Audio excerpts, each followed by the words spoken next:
Bien. Dada la situación especial de hoy, solo voy a comentar rápidamente cómo es el análisis de velocidades en un mecanismo, pero de manera solo gráfica, o sea, de manera vectorial, como para que tengan una semana más, ¿sí? Como para deglutirlo un poco ese aspecto. ¿Sí? Entonces, nuevamente, lo que queremos es resolver una etapa más del cálculo cinemático. ¿Sí? O sea, el paso intermedio entre posiciones y aceleraciones. ¿Sí? Entonces, ¿cómo vamos a trabajar? Bueno, vamos a trabajar de nuevo estrictamente con el lazo vectorial. ¿Sí? Entonces, si tenemos un vector posición, ¿sí? Como el sea, expresado en ángulos de Euler, si lo derivo respecto al tiempo, consigo el vector, ¿sí? Velocidad. ¿Sí? Si teníamos una rotación pura, entonces la derivada es la regla de la cadena. Entonces me baja el J, ¿sí?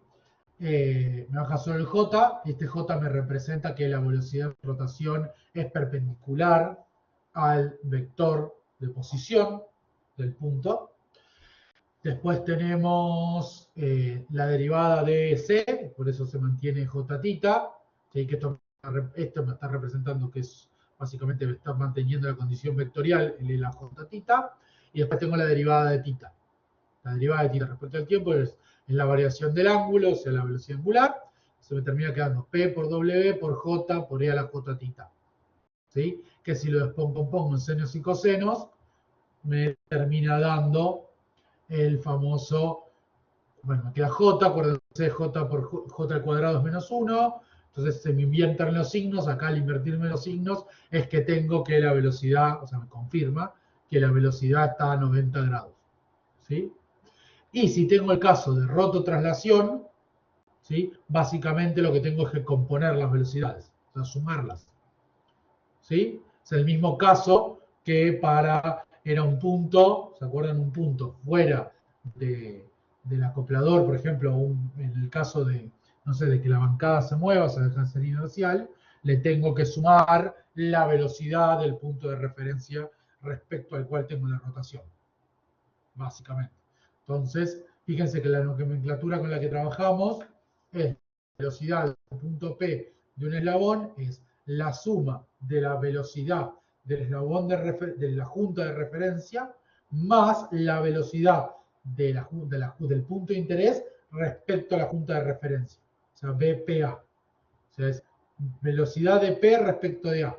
Como son eslabones, la velocidad de P respecto de A casi siempre va a ser una rotación, va a producir una rotación. Y la BA va a producir una velocidad lineal. O sea, va a ser una velocidad lineal.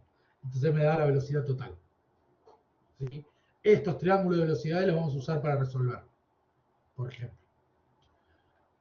Párenme si no se entienden los que están. ¿Sí? Entonces, por ejemplo, si yo tengo un eslabón 2 rotando en sentido positivo, como muestra acá, ¿sí?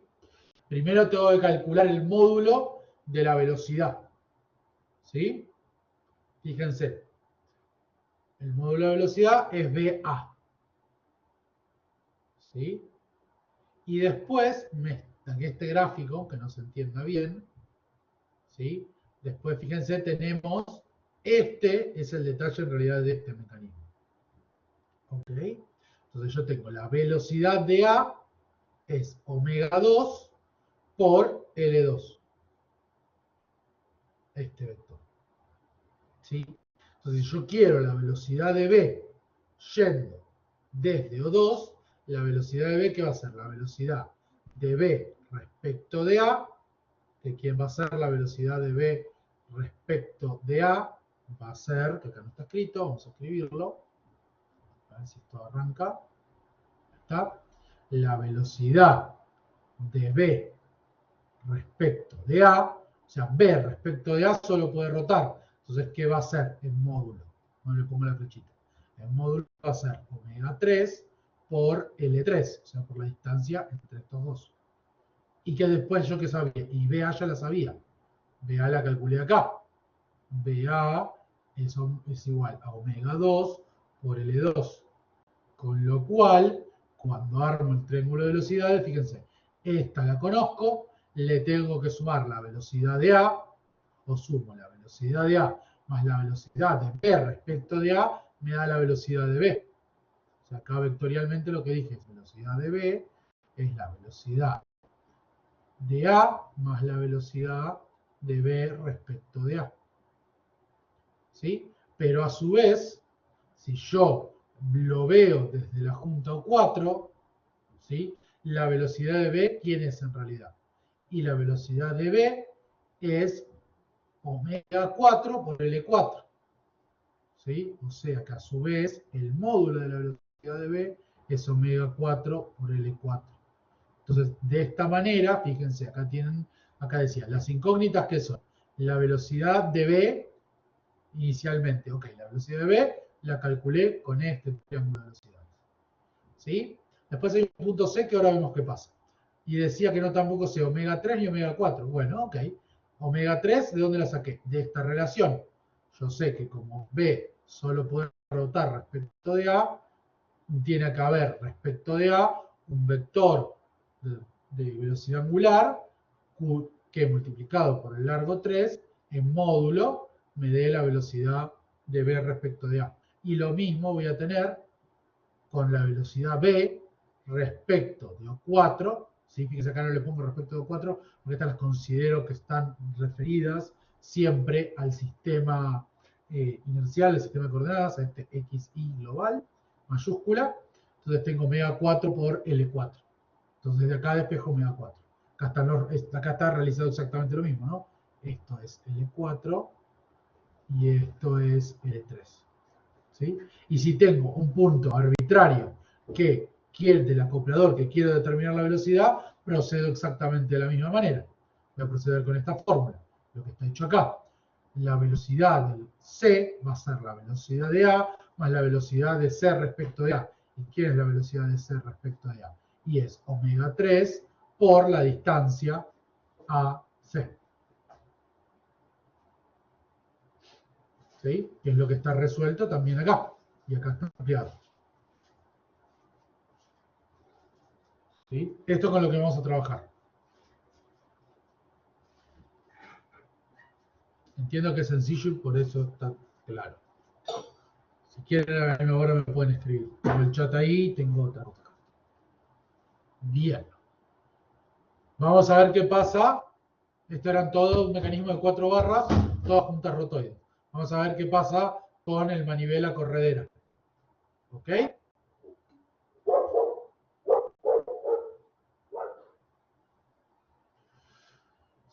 Sería como sumar vectores de velocidad, jugando con lo que vieron de mecánica general de velocidad relativa. ¿Sí? No sé si la estás propagando. O sea, si querés propagar con ese nombre, sería esto. O sea, si vos tenés un cuerpo rígido rotando respecto a un punto, el módulo de la velocidad de todo punto es igual a la velocidad angular respecto al centro de rotación por la distancia de dicho punto. Esto sí. O sea, esas velocidades relativas, sí. O sea, esta componente que es velocidad relativa entre dos puntas, siempre va a ser de rotación. O generalmente siempre va, o sea, en este caso que son todas juntas rotoides, siempre va a ser de rotación. Eso seguro. Si querés llamarlo como propagar la velocidad. ¿Sí? Pero en B, estrictamente lo que estamos haciendo es una igualdad. O sea, estamos trabajando con el mismo concepto del lazo vectorial. ¿Sí? En el lazo vectorial decíamos, bueno, un camino cerrado que pase por un eslabón tiene que dar la suma cero. Acá lo que estoy diciendo es, bueno, si voy desde dos puntos que no tienen que pueden considerarse el sistema de referencia, o sea, que son inerciales, que no tienen velocidad, ¿sí? Porque ambos pertenecen a la bancada, y tengo una junta, yendo por dos lugares, tengo que llegar al mismo valor. ¿Sí? No sé si darle ese nombre, por eso. Veamos este. Ahora yo el dato que tengo es de nuevo BA. BA de nuevo va a ser así, perpendicular, ¿sí? En el sentido de rotación de omega 2. ¿Sí? Después, lo que yo sé, ¿sí? Si me falta esto, fíjense acá, me falta otro dato. Si quisiese, o sea, yo no puedo, fíjense, acá, ¿cómo procedía? Me faltó eso, ¿cómo procedía vectorialmente? Si yo le dije, ok, conozco, esta expresión me la tomaron como válida, omega 3 por L3. Ok, buenísimo. Pero en realidad omega 3 yo no la conozco a priori, como para resolver esta ecuación. Pero sí conozco, ¿sí? Cuál es la dirección de B y cuál es la dirección de BA. ¿Sí? La dirección de B tiene que ser perpendicular al eslabón 4, que es esta dirección que acá marcaron PP, y la dirección de B, BA, o sea, la velocidad relativa de B respecto al eslabón A, es Q. ¿Sí? Entonces yo sé que esta velocidad vive en este eje. Y esta velocidad vive en este eje. ¿Sí? Entonces, yo en realidad, fíjense, las incógnitas BB era vectorial, ¿sí? Y BBA también era vectorial, ¿sí?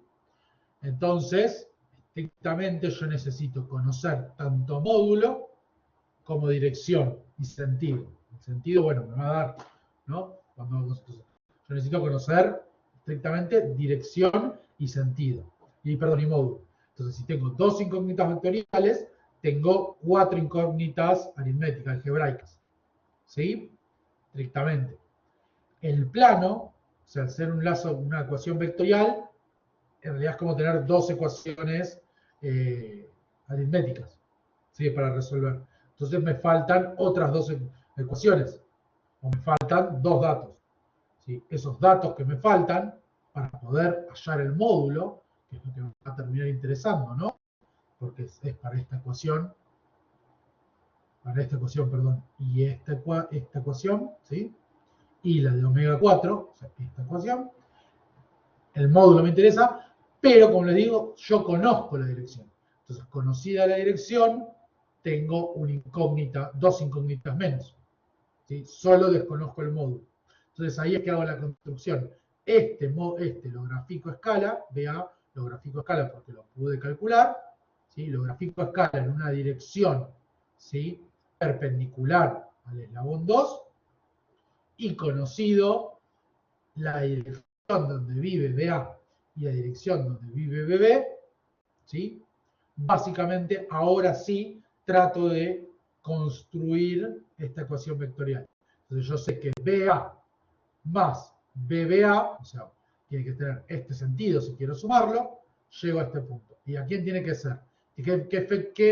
O sea, que algo tenga que un punto tenga una velocidad así, más una velocidad así, tiene que ser igual a la velocidad de B. O sea, partiendo del mismo punto de aplicación, tengo que llegar al mismo lugar donde se suman. Entonces, BB también me está formando el sentido a través de la ecuación. Además de los módulos, ¿sí? Si lo hago vectorialmente, lo que hago es hacer esta construcción y después medir el largo de este vector, medir el largo de este vector, hacer esta cuenta y esta cuenta. Allá.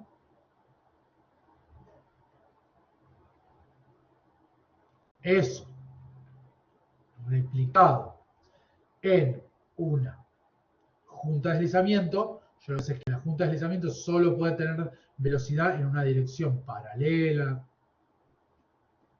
A ver qué pasa. A ver si puedo. Vamos a hacerlo de esta manera.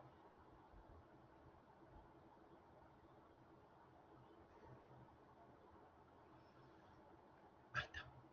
Entonces va a tener una dirección ahí, ¿no?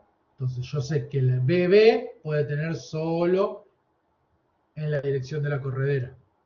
Y después la dirección, ¿cuál sabía? Y que yo sé que es B. Fíjense, acá tengo el vector posición RBA.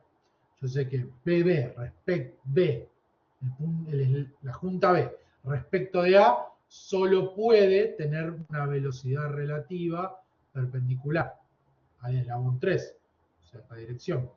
Entonces, nuevamente, conocido BA, lo trazo con sentido y módulo escala, trazo las otras dos direcciones conocidas y resuelvo nuevamente la ecuación. Nuevamente se cumple que BB es igual a BA más BBA. Y volví a obtener los resultados.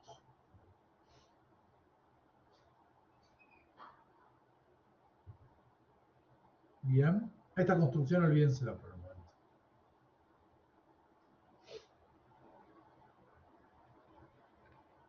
¿Se entiende? O sea, resuelvo el triángulo de velocidades. Un vector conozco dirección, sentido y módulo. De los otros dos conozco las direcciones, no conozco el módulo. Entonces puedo trazar el triángulo y después medir la longitud para obtener el módulo. Y siguiendo la ecuación de velocidades también obtengo el sentido. Primer método gráfico. Triángulo de velocidades o suma vectorial de velocidades sería. ¿Sí? Ese es el primer método. ¿Se comprendió?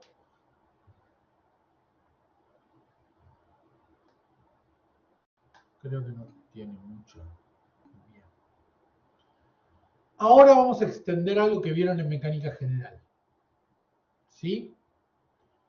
Yo les leo primero la segunda. Bueno, vamos por la definición. Entonces, la segunda técnica es utilizar lo que se llama centro instantáneo. ¿Sí? Centro instantáneo, ¿sí?, de velocidad. ¿Sí? Por eso vale la regla de Kennedy. ¿Sí? Y es la que va a servir para trazar el grafo. O sea, lo que habían visto en realidad ustedes en mecánica general, ¿sí?, es que dados dos cuerpos cualesquiera, ¿sí?, rotando o rototrasladando en el espacio, en el plano estrictamente, iba a existir un punto de ese plano en el cual, visto desde ambos cuerpos, iba a tener la misma velocidad. Repito, tengo dos cuerpos en el plano, dos cuerpos con velocidad y desplazándose en el plano.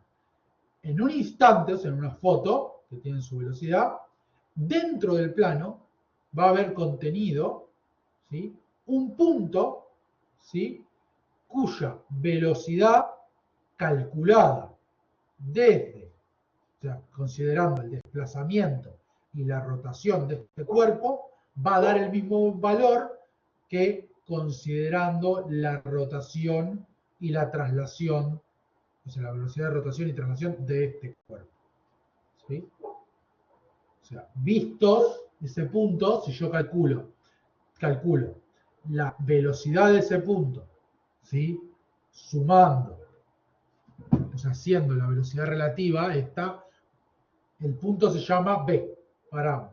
Si hago BB es igual a la velocidad del cuerpo 1 más la velocidad de rotación de ese punto respecto al centro de rotación del cuerpo, ¿sí?, centro de rotación del cuerpo, ese punto me da un valor. Y ese valor va a ser, con módulo, sentido, todo eso, esa velocidad. Si ahora la vuelvo a calcular, o sea, de nuevo BB, pero es la velocidad del cuerpo 2 de traslación, más la velocidad relativa de ese punto respecto al centro de rotación del cuerpo 2, en ambos casos voy a obtener el mismo valor. ¿Sí? Vamos a la definición entonces. Es el centro instantáneo de velocidad. Punto común a dos cuerpos en el plano que tienen la misma velocidad instantánea en cada uno de ellos.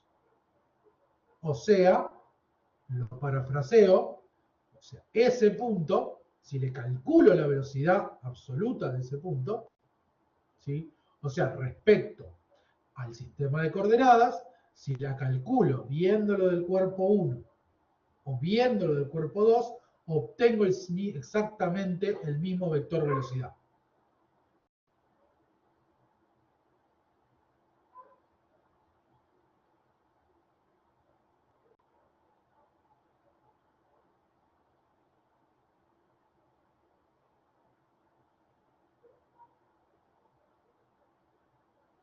Bueno, ok.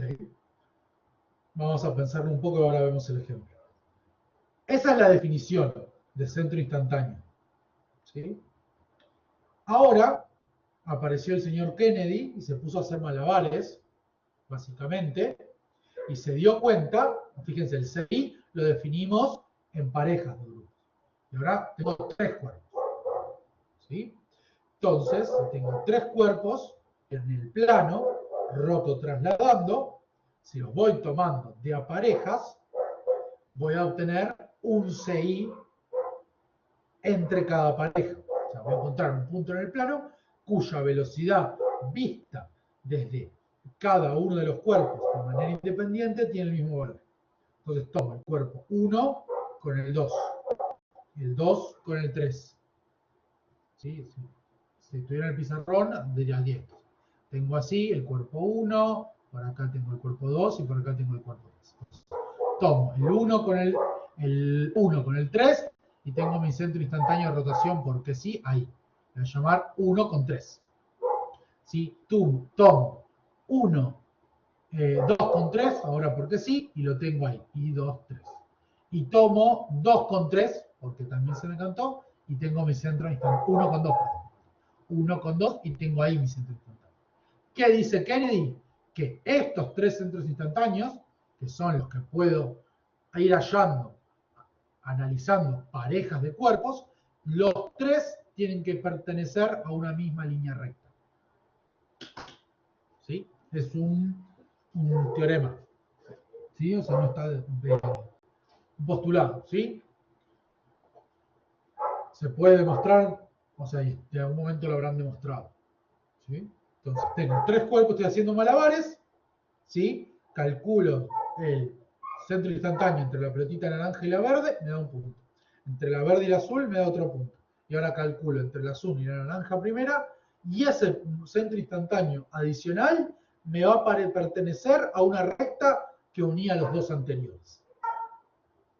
¿De qué me es útil esto? Me van a preguntar. Ok, ¿de qué me es útil esto? Entonces vamos a ver de qué me es útil esto. Esto me es útil para analizar mecanismos. ¿Sí? Y obtener las velocidades con otra técnica. ¿Sí? Entonces, analicemos el mecanismo de 4 barras. Les pido que me interrumpan. ¿Sí? Yo lo voy a ver cómo hacemos, porque si no, bueno, nos perderemos práctica. Cómo lo hacemos en la clase en vivo, igual lo repetimos. ¿Sí? Por algún ejemplo. Entonces, vamos a analizar un mecanismo más sencillo, 4 barras, todas juntas rotoides. ¿Sí? Entonces, dijimos, centro instantáneo es aquel punto que visto de ambos cuerpos tiene la misma velocidad. ¿Sí? Entonces, fíjense, si yo analizo la junta O2, la junta 2 tiene velocidad 0 y pertenece a la bancada, o sea, al eslabón 1, y también al eslabón 2. O sea, ese punto visto del eslabón 2 y del eslabón 1, ambos tienen la velocidad 0. Entonces, ese va a ser mi centro instantáneo 1, 2. Lo mismo me pasa con O4. O4 respecto a la bancada tiene velocidad 0. Y por ser el punto donde solamente rota el eslabón 4, también tiene velocidad 0. Entonces es I14. ¿Sí? Y se repite con el punto, la junta A, tengo lo mismo.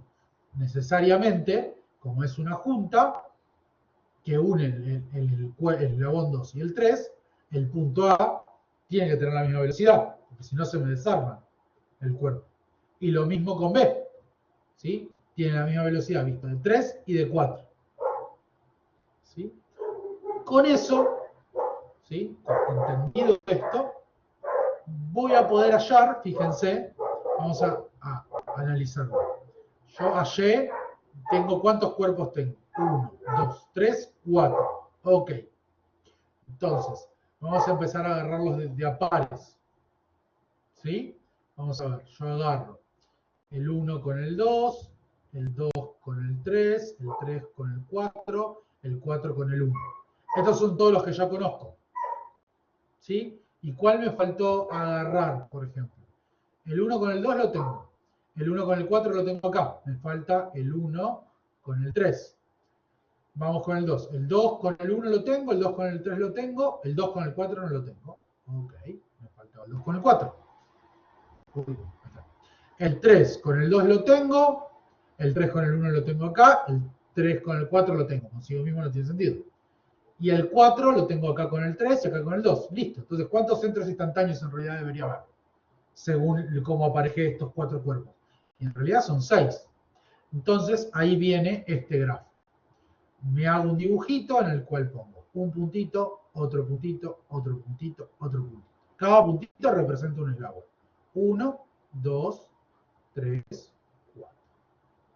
Y ahora con rayas, ¿sí? con segmentos, uno los centros instantáneos que conozco.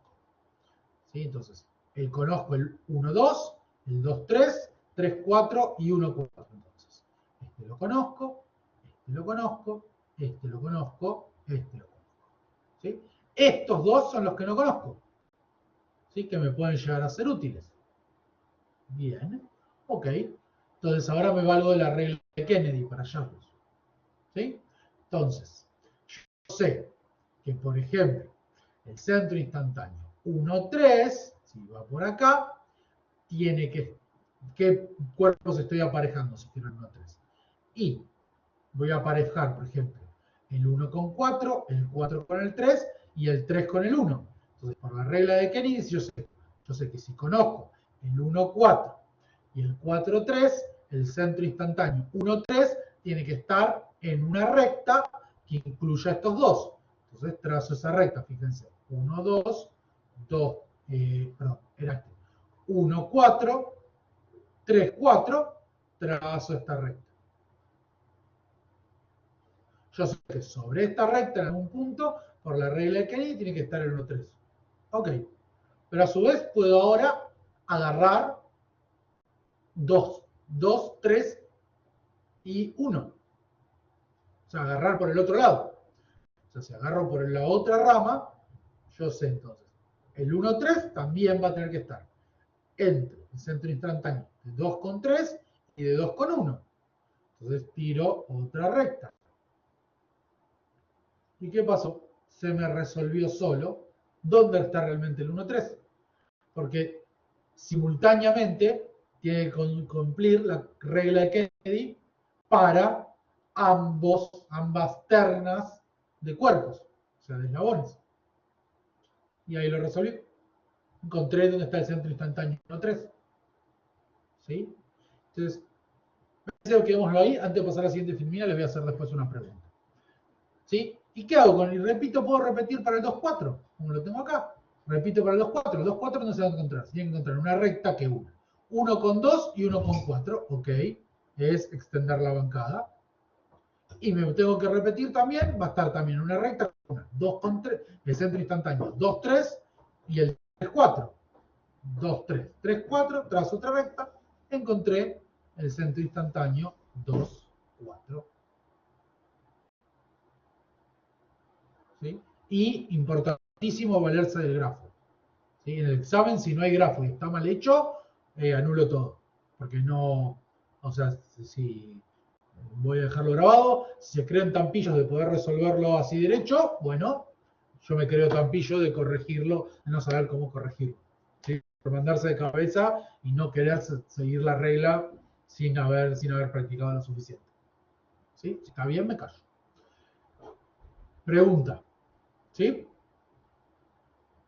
Atendiéndonos a la definición de centro instantáneo, o sea, punto común a dos cuerpos en el plano que tienen la misma velocidad instantánea en cada uno de ellos. ¿Cuál es la velocidad del 1,3?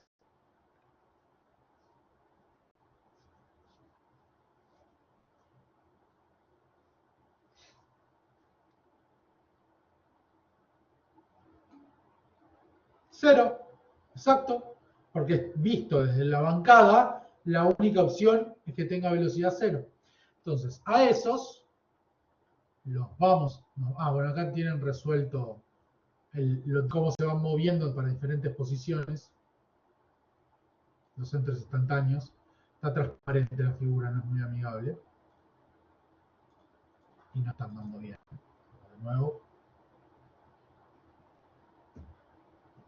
A ver si anda bien. Sí, ahí se ve cómo se mueve en el espacio para distintas posiciones de los electrones. No nos va a importar mucho. Si nosotros lo vamos a analizar en un instante, en una foto. Bien. Entonces, el 1,3, sí, voy a saltear esto porque si no es confuso. Acá. Después volvemos. El 1,3 tiene la particularidad que como está contenido en la bancada, ¿sí? Es un punto que tiene velocidad 0. Entonces, el centro instantáneo 1,3 son los famosos centros, el famoso centro que usaban en mecánica general, el famoso centro instantáneo de rotación. Entonces, respecto a ese punto, todo punto del eslabón 3 solo puede rotar. Y me va a ser recontraútil, ¿no? Porque me va a permitir, ¿sí? Fíjense, muy rápidamente, encontrar directamente el valor de la velocidad angular de omega 3. Porque fíjense, la junta A pertenece al eslabón 3. Entonces yo sé que entonces BA, la velocidad en A, tiene que ser la velocidad angular 3 por la distancia, por el radio entre I13 y A. Fíjense, A tiene que ser omega 3 por la distancia entre A y 1,3. Entonces, fácilmente, yo sé que a su vez que esto es omega 2 por L2, puedo sacar muy rápidamente, mediante una relación geométrica, cuánto vale, o sea, la proporción de omega 3 respecto a omega 2. ¿Sí? Y a su vez, bien como BB, también, pues el punto B, perdón, que es la velocidad de B, también pertenece al eslabón 3, puedo hallar su velocidad proyectando, ¿sí?, dicho punto a la recta que une I13 con A y trazando el triángulo de velocidades consigo tanto la velocidad en B como la velocidad en cualquier punto del eslabón 3. ¿Sí? Lo puedo resolver sin hacer ninguna suma vectorial. Ahí lo vemos. Me salté dame un segundo, Santiago, que me salté a propósito de la filmina porque quería explicar esto primero. Ya que lo identificamos. ¿Sí? Fíjense, acá tienen armado el triángulo de velocidades.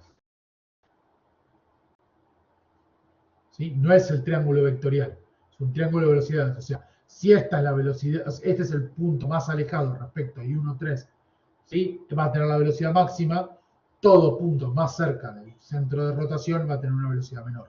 Entonces es que pueden trazar este triángulo.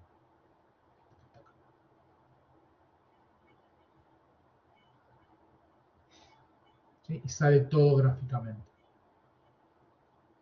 ¿Sí? Fíjense acá que lo que hice es pinché con el compás y el punto de interés, o sea, todo punto en esa circunferencia va a tener la misma velocidad. Vamos, ahí estaba lo que me estabas preguntando, pero antes vamos a ver cómo se replica cuando tengo una corredera. Cuando tengo una corredera, les pregunto entonces, respecto a dónde está rotando una corredera. Que lo tiene ahí escrito, ¿no? Rota respecto al infinito. Es como asumir una rotación respecto al infinito. Entonces, sí, no hay problema. Axel, anda. Quedó grabado. Entonces, el centro instantáneo de rotación está en el infinito para una corredera. ¿Sí? Entonces, ¿respecto de quién? De la bancada, si es una corredera respecto a la bancada. Entonces, fíjense cómo se marca. Se marca de esta manera. O sea, está en una recta, ¿sí?, perpendicular a la corredera.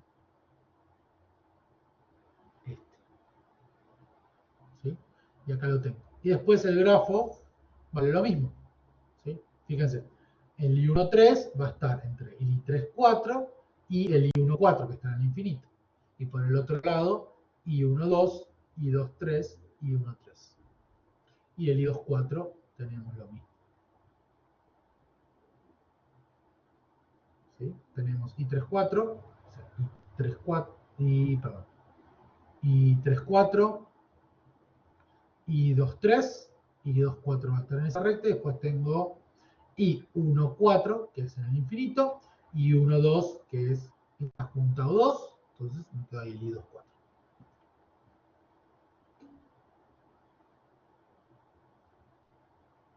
Es que sí, son como está en el infinito, son infinitas paralelas. O sea, esto está en el infinito y esto también está en el infinito. Son paralelas porque están en el infinito, o sea, no. Convergen en el infinito. O sea, el 1,4 está en el infinito, las paralelas, ¿dónde se cruzan? En el infinito. Entonces, si se cruzan en el infinito, son infinitas paralelas. ¿Sí? Geometría. O sea, estoy respetando las definiciones de geometría de primaria, secundaria. Y las estoy utilizando para algo más interesante. La pregunta de Santiago. Si tenemos más eslabones, se extiende la regla. Entonces, hago el dibujito, 1, 2, 3, 4, 5, 6, marco los conocidos y empiezo a seguir la regla de Kennedy. ¿Sí? O sea, la regla de Kennedy básicamente lo que quiere, si se fijan acá, la regla de Kennedy lo que busca es armar triángulos. Si yo logro armar dos triángulos de los cuales un lado compartan un lado que es mi centro instantáneo desconocido, lo voy a poder hallar. El inconveniente, ¿no? En más eslabones es que probablemente tenga que primero calcular algún centro instantáneo intermedio que no me provee información para obtener uno que sí me provee información. ¿Sí? Entonces vamos a ver qué información me provee cada uno. Vuelvo para atrás. ¿Qué información? No, voy a ir para adelante. No, acá, perdón, en esta fila. Acá tengo los que me proveen información. Fíjense, ¿cuáles son los que me proveen información? El 1, 3 o todo centro instantáneo, ¿sí? De un eslabón, ¿sí? Respecto al 1, me va a ser súper útil para hallar de forma directa la velocidad angular de ese eslabón que conozco el centro instantáneo respecto a la bancada. ¿Sí? Entonces, en este ejercicio, ¿cuál y para qué me va a servir eso? Y más que nada me va a servir para los acopladores. Entonces, conocido el I1,3 o el I1,5, ¿sí? Fíjense, este me va a permitir obtener de manera directa la velocidad angular del eslabón 3 y este probablemente me permite obtener de manera directa la velocidad angular del eslabón 5. ¿Sí? Eso por un lado. Los otros que son interesantes son, por ejemplo, en este ejercicio, a ver si está marcado, me está costando encontrarlo, el 2,6, por ejemplo. El 2,6 es un centro instantáneo de velocidad. ¿Sí? Eso me quiere decir, por ejemplo, que el punto 6 tiene la misma velocidad que el 2. ¿Sí? Entonces, si calculo, como el 2 está rotando, si calculo la velocidad de ese 2 a partir de omega 2, automáticamente conozco la velocidad de 6. Veamos otro ejemplo para que se entienda mejor. Veamos otro ejemplo acá. ¿Sí? Fíjense. Voy a escribirlo acá porque no sé si está. Fíjense. Este es un I2,4. Ninguno está referenciado para la bancada. O sea, este punto tiene velocidad. Y tiene la misma velocidad respecto de 2 y de 4. Entonces, fíjense, 2 puede rotar así con omega 2 y este puede rotar así con omega 4. Entonces, si visto de los dos tiene la misma velocidad, yo sé que omega 2 por distancia I 2,4 a O2 tiene que ser igual a omega 4 por I 2,4 a O4. O sea, omega 2 por esta distancia tiene que ser igual a omega 4 por esta distancia. Entonces obtuve una relación geométrica que me permite obtener directamente la velocidad de omega 4 a partir de la de omega 2.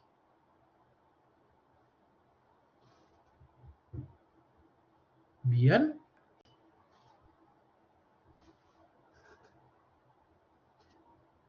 ¿Alguna pregunta? Después vean los videos y ahí está explicado detallado más cómo se hace respecto a cada sistema, ¿sí? Pero conceptualmente, aunque sea, ustedes aprovechemos, quedó grabado, el que quiere lo ve, tienen una opción previa. Vamos a ver si, ya que están todas marcadas, vamos a ver si qué me falta para cerrar este tema. Sé que me falta, pero quiero no haberme olvidado nada. ¿Sí? Insisto, cuando son más eslabones, estos aparecen los centros instantáneos que son irrelevantes, pero por ahí son irrelevantes para darme información útil sobre la velocidad de angular o lineal de alguna de las juntas, angular de alguno de los eslabones o lineal de alguna de las juntas. Pero no son, pero no es que son innecesarios. O sea, por ahí me es útil para llegar al centro instantáneo que realmente quiero. Esto estaba explicado. Y con estos dos, bueno, acá tienen la relación de velocidad que acabo de hacer, entre omega 4 y omega 2, ¿sí? Y esta relación de velocidad, ¿sí?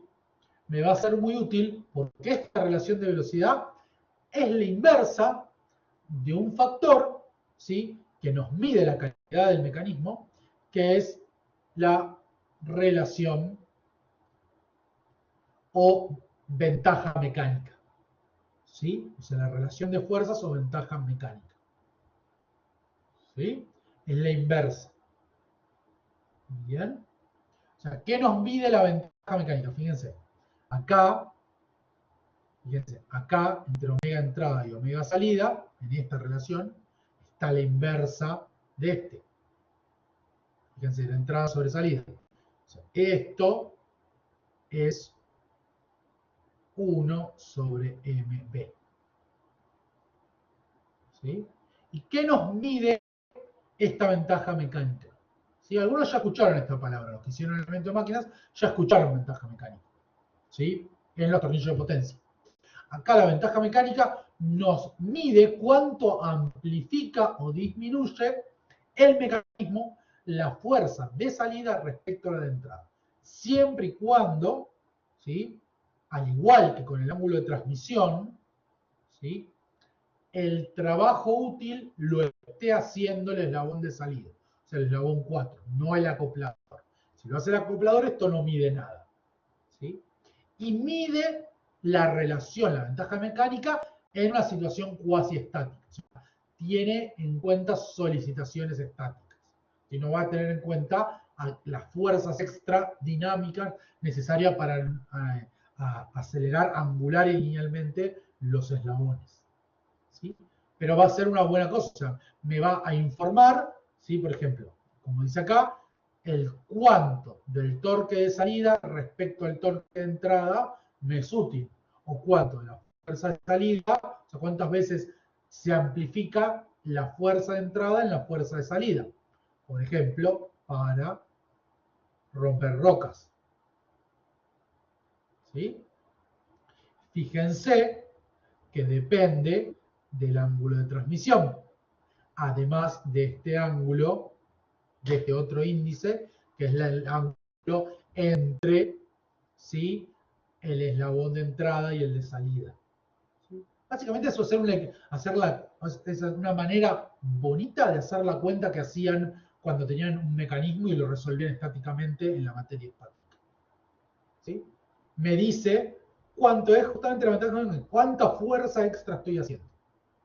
¿Sí? Ahora vemos esto. ¿Sí? Y fíjense, está relacionado con esto que había escrito del eslabón efectivo. O sea, tengo una relación entre la entrada y la salida, ¿sí? Va a estar relacionado con esto. ¿Sí? Fíjense, acá aparecen los ángulos de la fórmula siguiente. nu y el ángulo de transmisión. ¿Sí? Básicamente, fíjense, las direcciones, ¿sí?, de las fuerzas, ¿sí? Esta es la velocidad. ¿Sí? ¿Con qué está trabajando? Con conservación de la potencia, o sea, fuerza por velocidad igual. ¿Sí? Entonces, conocido BB, conocido BA, si se conserva la potencia, la inversa de la relación de velocidades me da la relación de fuerzas. ¿Sí? Sí. ¿Por qué aparece el radio de entrada y el radio de salida? ¿Sí? Porque no estoy obligado a que la fuerza de salida se ejerza en la junta B, o sea, en el centro instantáneo de rotación 3,4. Por eso aparecen estos radios, además. ¿Sí? Si no, es directamente esta relación. Si no hay diferencia.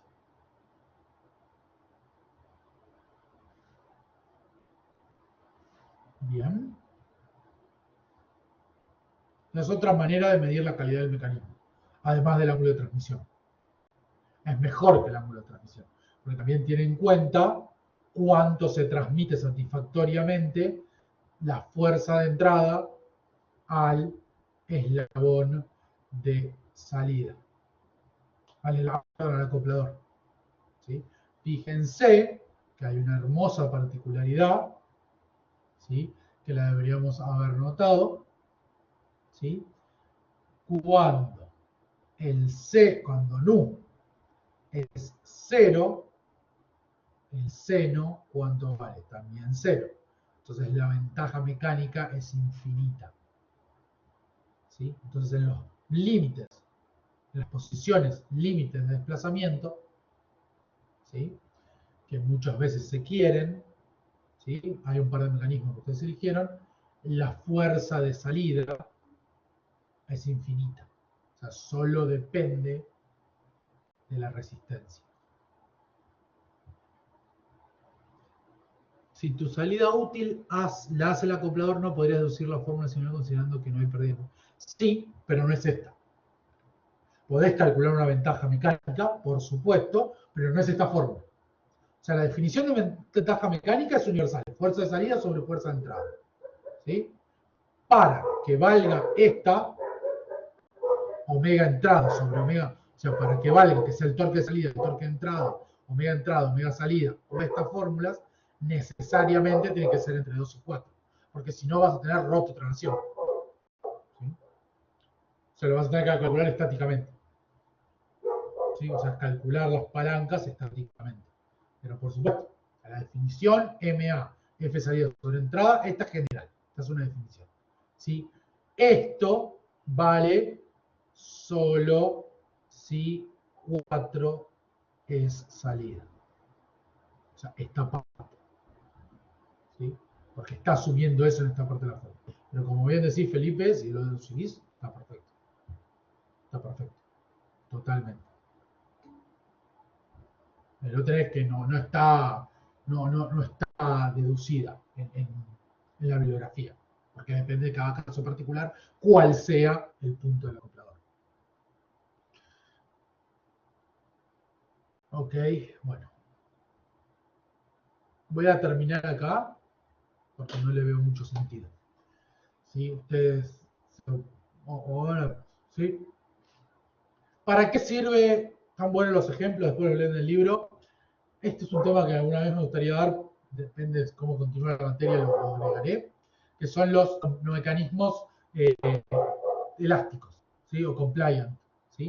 Ese es el caso de la derecha. Fíjense, el caso de la derecha, ¿sí?, lo que se hizo es aprovechar el mecanismo de 4 barras conocido, el centro instantáneo de rotación 1,3, ¿sí? Si es un centro instantáneo de rotación 1,3, o sea, lo único que puede hacer ese punto también es rotar, o sea, todo cuerpo anexo a ese punto solo rota, mientras nos mantengamos, ¿no?, mientras no se corra mucho el centro instantáneo de rotación.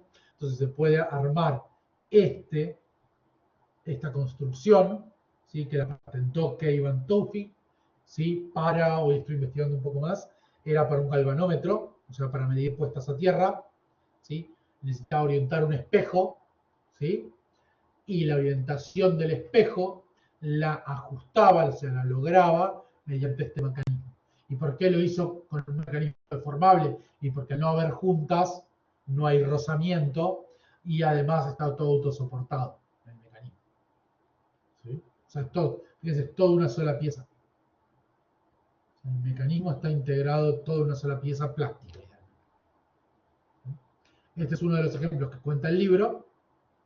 Y el otro ejemplo que cuenta el libro es el caso de esa suspensión en 4 barras, ¿sí? Que lo que producía es que cuando se pasaba por un montículo, ¿sí? El centro instantáneo de rotación, ¿sí? Fíjense, se desplaza hacia atrás. Cuando el centro instantáneo de rotación se desplaza hacia atrás del vehículo, el eje trasero del vehículo se desplazaba hacia adelante. ¿Y cuál era el problema? Cuando el montículo estaba en una sola de las ruedas. O sea, cuando pasaban, por ejemplo, cancheramente una nueva de burro, si la pasaban cancheramente, les producía deriva el eje trasero, porque se perdía alineación por esta. O sea, cambiaba la trocha de un lado y no del otro. Entonces, fíjense, la componente de velocidad de un lado, la proyección en la horizontal es distinta. Entonces, esta rueda se movía más rápido hacia adelante que la otra. Y bueno, era un defecto, ¿sí? Que después cuando analizaron se dieron cuenta que era por el movimiento indeseado en centro instantáneo de rotación 1,3.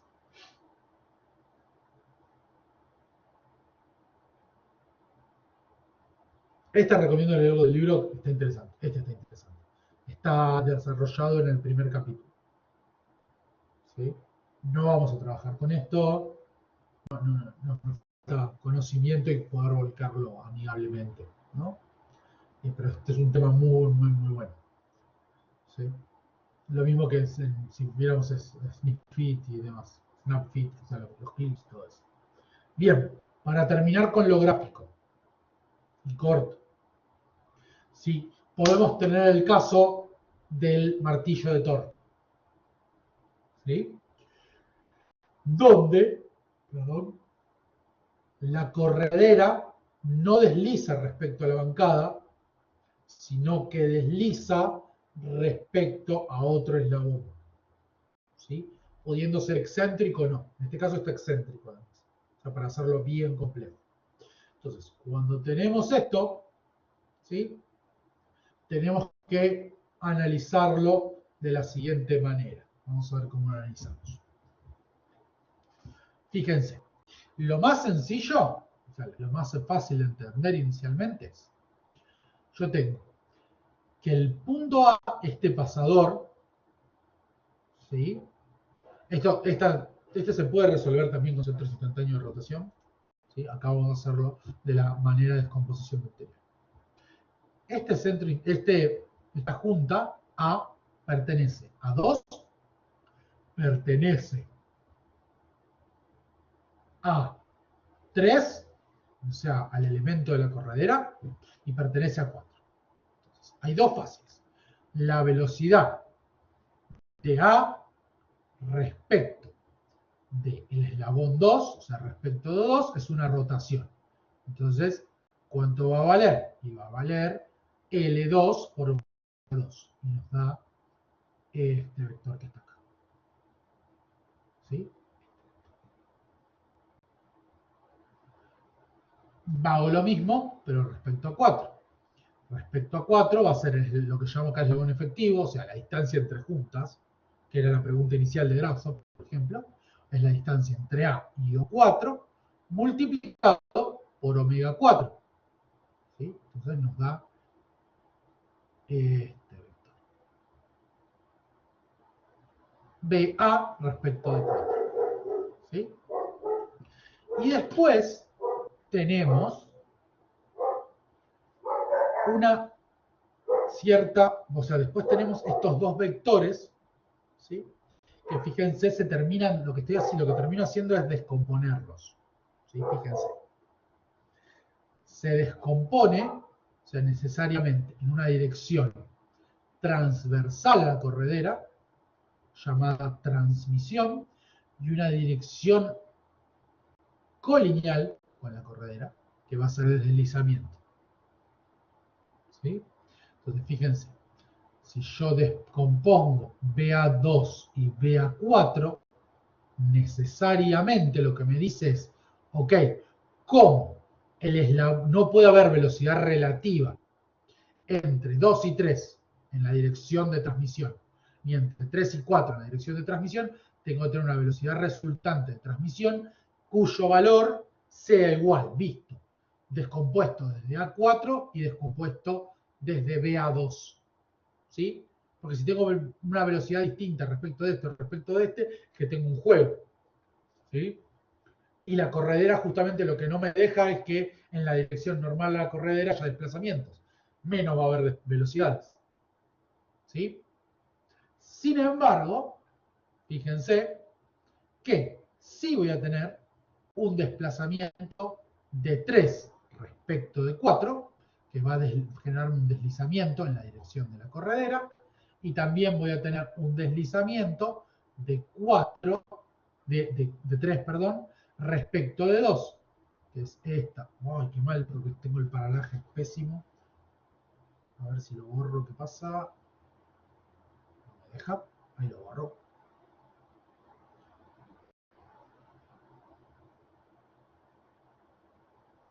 Ahí está. No, puntero, puse cualquier cosa, perdón. Porque no haber habilitado hace mucho, pues me desacostumbré. Entonces tengo esta velocidad, ¿sí? Que es la velocidad de deslizamiento de A, o sea, de la corredera 3, respecto de 4, ¿sí?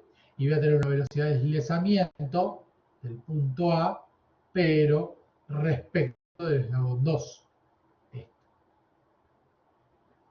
¿Sí? Fíjense, yo puedo definir ahora una velocidad total de deslizamiento, ¿sí? De 4 respecto a 2. O sea, que es la velocidad de deslizamiento de A4 menos la velocidad de deslizamiento de A2. Entonces, si es esta, tienen sentidos opuestos, es que me da que la velocidad total de deslizamiento es esta.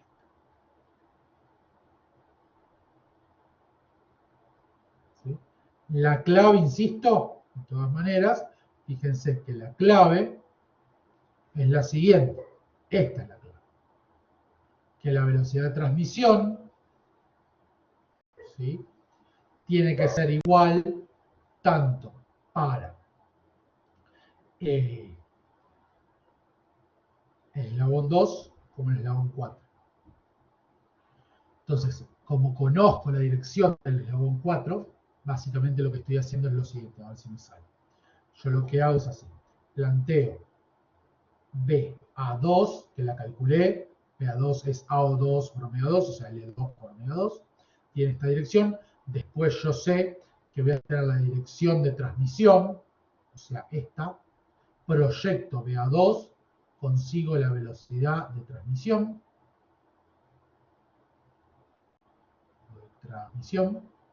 ¿sí? Y después también conozco la dirección de BAO4, BA4, perdón, BA4. Entonces, básicamente lo único que tengo que hacer es extender esta proyección y ahí consigo el valor de BA4. ¿Sí? Y lo único que me resta para hallar los deslizamientos es volver a proyectar así y resolver todo eso. Se dio el procedimiento, o sea, la clave es darse cuenta que esta, como no puede haber, como la corredera no me deja que haya velocidad relativa, la proyección de ambas tiene que ser la misma. Entonces, ahí obtengo la BA4, que es la de salida, que es la que me va a interesar, ¿no? Siempre consideramos a 2 de entrada. ¿Se entendió? Y ahí voy a cortar. Pues lo otro va a ser muy rápido y lo hacemos en clase. Y esto lo voy a tener que repetir. ¿Sí? Recomiéndele, bueno, te hago una pregunta, Creo que hay videos resueltos con un ejemplo. Creo que hay deslizamiento, no estoy 100% seguro, pero quedó esto. Y sí, quedó, lo dejo grabado y lo corto si no hay dudas. ¿Sí?